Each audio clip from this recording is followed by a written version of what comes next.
Alex Forte here, The Art of Simple Golf.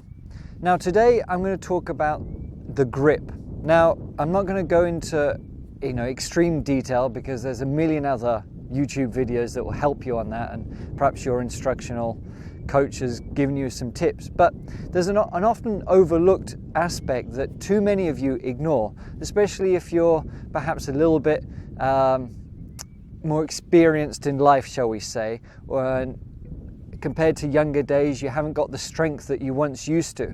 Because the golf swing, whether you realize it or not, is actually quite exertive on the joints, and there's a lot of movement that you require through the ball. Now the typical grip that you might have heard of, obviously like Jack Nicklaus and Tiger Woods use the interlocking, but the main component is the Vardon grip, where we're making the V's with the hand here. That's all fine, but the Vardon grip is where we just overlap.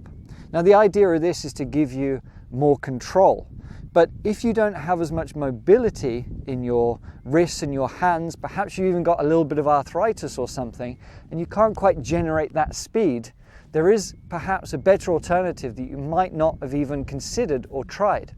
Now, we've got another video where we talk about the natural movement that is a baseball swing. So if I went to a baseball, asked you to hit a baseball, you would pretty much do a perfect, smooth action through the ball.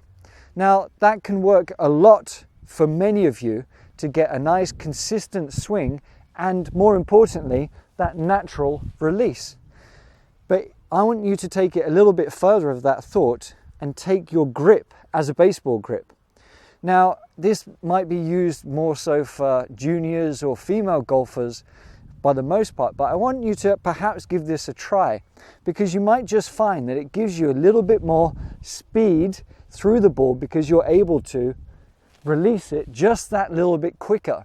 Now, it might feel a little bit unusual because you're used to your overlapping or your interlocking grip, whatever it might be, but just give it a try. Everything else is the same. We're covering the thumb, we're creating a nice V, we've got the hands sort of opposing each other, working as one, but with that split grip, you can often get a little bit more release through the ball, and you should get a bit more control and power. So give that a try and let me know how you get on.